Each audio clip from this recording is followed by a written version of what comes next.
Okay, now we're going to specifically talk about the Seder night. So, how many mitzvot are there on Leil HaSeder, at the Seder night?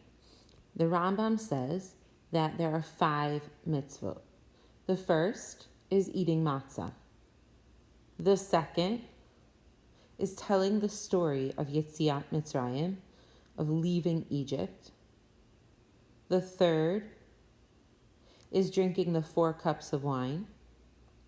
The fourth is eating the maror. And the fifth is reciting Hallel. Of these 5 mitzvot, the first 2 are biblical. So eating matzah and telling the story of leaving Egypt are Torah mitzvot, whereas the remaining 3 are rabbinic. So drinking 4 cups, eating maror, and reciting Hallel are rabbinic mitzvot decreed by the rabbis. That's true for Sedarim that happen, for the Seder that happens in exile. However, in the times of the Beit HaMikdash, we would also give a Korban Pesach. And the Korban Pesach brings with it an additional 16 mitzvot. So, God willing, this year, we will not only have these 5, but we will also have an additional 16 revolving around the Korban Pesach. Now let's discuss matzah. The mitzvah of matzah. Okay, so we are required to eat a kazayit of matzah at the Seder in order to fulfill our biblical obligation. Again, we said earlier that it is a biblical obligation to eat matzah, and the way to fulfill it is not just by taking a bite or 2, but by eating a kazayit. Now, a kazayit is an olive's volume, so don't think of those like tiny little olives. Think more of like those giant olives, okay?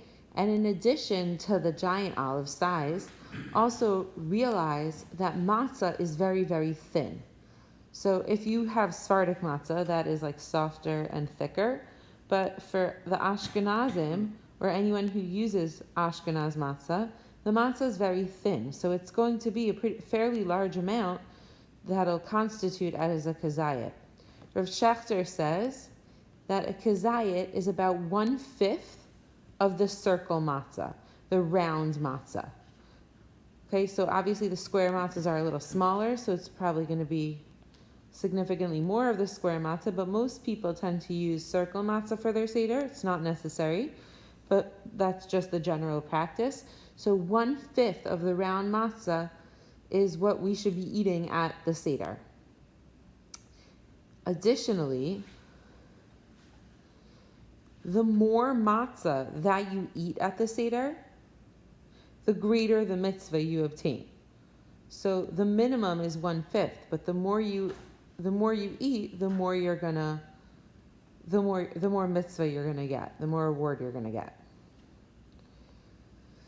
Now, who is obligated to eat the matzah at the Seder or in general?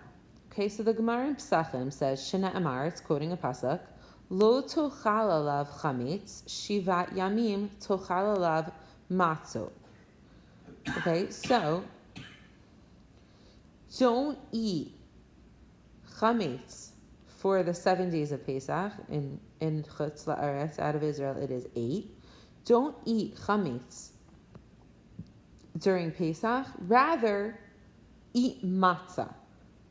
So the Gemara learns something from this pasuk and says, Kol sheyashnu b'val tochal chametz. Anyone who is obligated, who is prohibited, who is not allowed to eat chametz, yashnu b'kom achol matzah. He should replace it with eating matzah, and therefore, because the same pasuk that obligates matzah prohibits chametz, meaning it's saying eat matzah on Pesach, do not eat chametz. It's like replacing matzah with chametz, and because of that, we learn that anyone who is prohibited from eating chametz is required to eat matzah. So who is required to eat matzah? Who is obligated to eat matzah on Pesach? Everyone, because everyone is going to be prohibited from eating chametz, because that is a negative command telling you not to do something.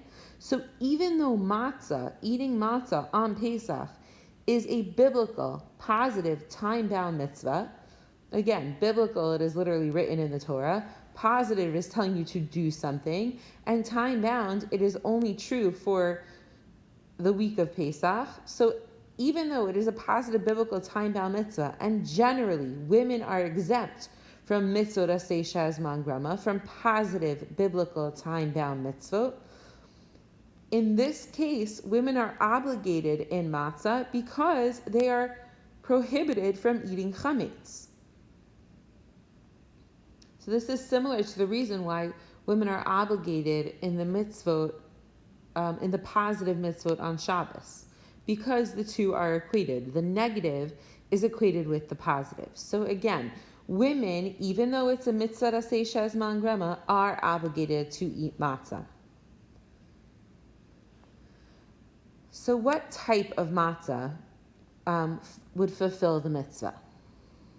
So as you recall, the way to make matzah, the recipe, is flour from any of the 5 main grains, wheat, barley, oats, spelt, and rye, mixed with water,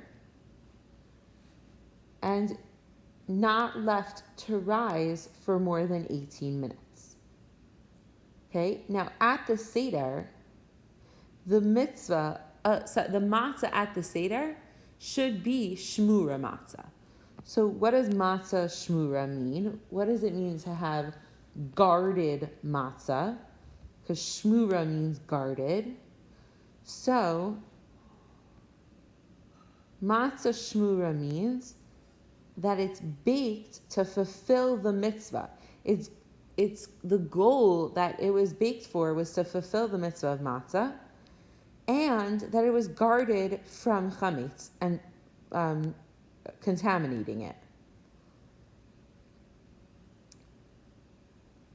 Now, the Shulchan Aruch says, at what point do you need to guard the matzah? At what point do you need to guard it from chametz?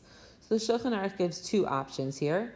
Hachitim she'osim bahem matzat mitzvah, the wheat in which that you're going to create, that you're going to bake matzah mitzvah with. Tov l'shamran, it's good to guard them. Shelo yiplu aleihem mayim, that they shouldn't get wet, that the wheat itself shouldn't get wet. At what point don't you want it to get wet? When do you want to begin guarding it?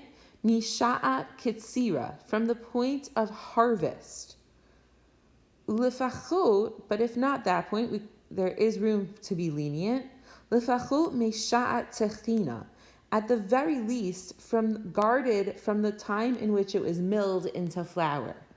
So again, the purpose of guarding it is to make sure not only that no crumbs or anything get into it, but more importantly, that it doesn't get wet. Because remember, wet wheat turns into chametz, and we don't want chametz flour in our matzah.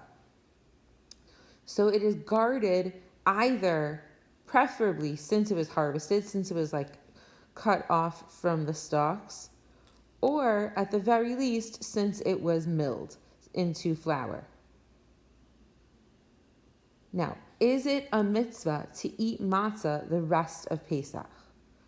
So, meaning the Seder night is when it's a mitzvah to eat matzah, but is it a mitzvah to eat matzah for the other days of Pesach?